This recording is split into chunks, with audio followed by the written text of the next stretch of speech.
Hello दोस्तों, हमारे YouTube channel success life में आप सबका स्वागत है। दोस्तों, आज की इस वीडियो में हम आपको बताएंगे अच्छे लोगों की मृत्यु जल्दी क्यों हो जाती है, किन कारणों से होती है। तो वीडियो को लास्ट तक जरूर देखें। दोस्तों, यह एक सवाल है कि अच्छे लोगों की मृत्यु जल्दी क्यों हो जाती है। अक्सर ये देखा जाता है कि अच्छे से और धर्म से चलने वाले लोगों की मृत्यु अक्सर जल्दी हो जाती है। शास्त्रों में बताया गया है कि कलयुग में लोगों की उम्र 30 साल ही रह जाएंगी और कलयुग का अंत होते होते इंसान की औसतन उम्र 20 साल ही रह जाएंगी।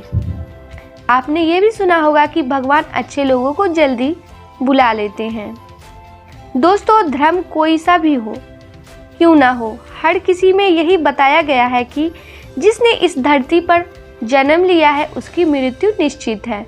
और अगर बात सनातन धर्म की करें तो इसकी एक मान्यता के अनुसार बच्चे के जन्म की छठी रात की ब्रह्मा जी उसकी किस्मत लिख देते हैं, जिसमें उसके आने वाले कल जैसे विवाह, पढ़ाई, नौकरी, यहाँ तक कि मृत्यु की तारीख तक शामिल होती है।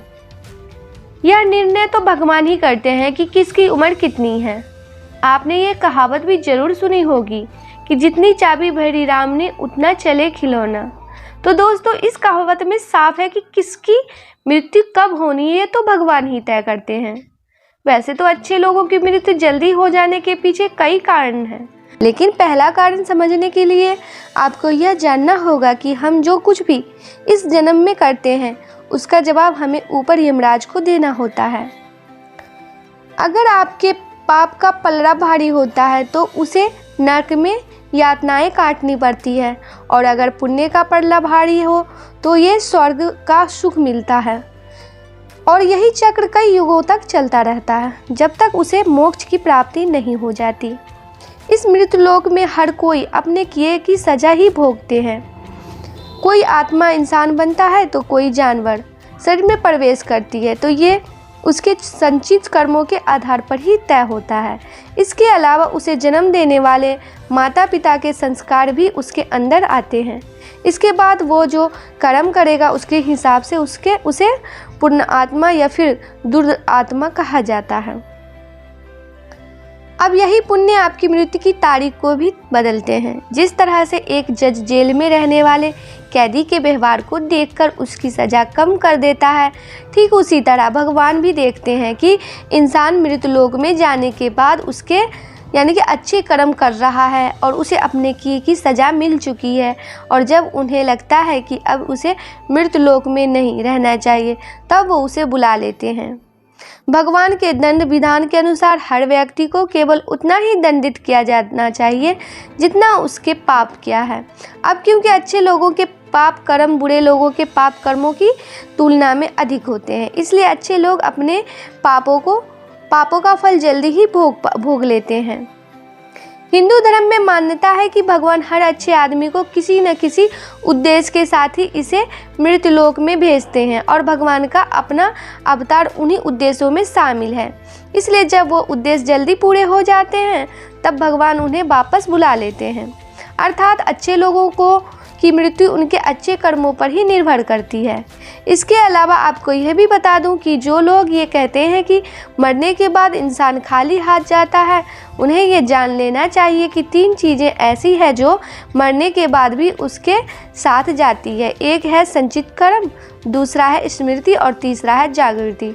इसलिए आप अब किसी से मत कहना कि आप खाली हाथ आए थे और खाली हाथ ही जाएंगे। क्या आपने कभी एकांत में यह सोचा है कि आपको यह मानव जीवन क्यों मिला है? तो दोस्तों, महाभारत में युधिष्ठिर महाराज के एक प्रश्न के उत्तर में भीष्म पिता ने कहा था कि मनुष्य के बढ़कर कोई भी जीवन नहीं है। आपको ये जानकर आश्चर्य होगा कि 84 लाख यूनानियों के बाद हमें मनुष्य जीवन मिलता है, और संसार के सभी प्राणियों में मनुष्य की सर्वश्रेष्ठ यानी कि सबसे सर्वश्रेष्ठ है।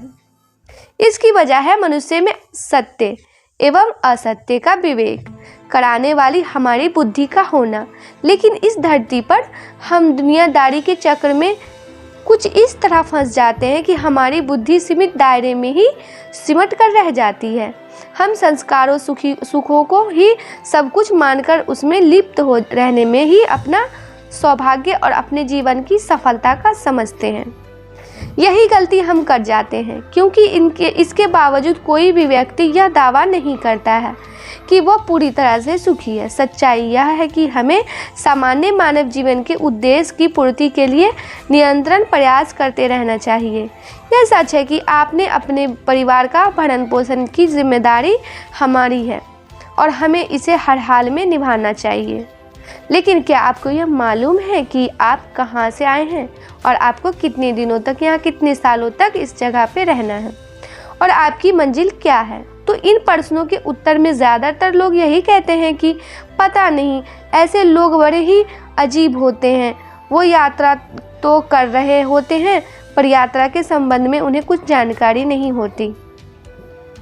दोस्तों, उन्होंने मानव जीवन पाया है, लेकिन उन्हें अपने जीवन का लक्ष्य मालूम नहीं होता। हमारे आपके जीवन का मतलब है एक उद्देश्य खोज लेना और अपने भीतर शांत रहना। कहा गया है कि मनुष्य आनंद लोक का वापसी है और आनंद के परम धाम तक पहुँच ही उसके जीवन का एकमात्र लक्ष्य भी है। भगवान श्री कृष्ण कहते हैं कि ये एक आध्यात्मिक और ईश्वरीय जीवन का पद है, जिसे प्राप्त करके मनुष्य मोहित नहीं होता। अगर कोई जीवन के अंतिम समय में भी इस तरह की स्थिति में हो तो वो भागवत धाम में प्रवेश कर जाता है।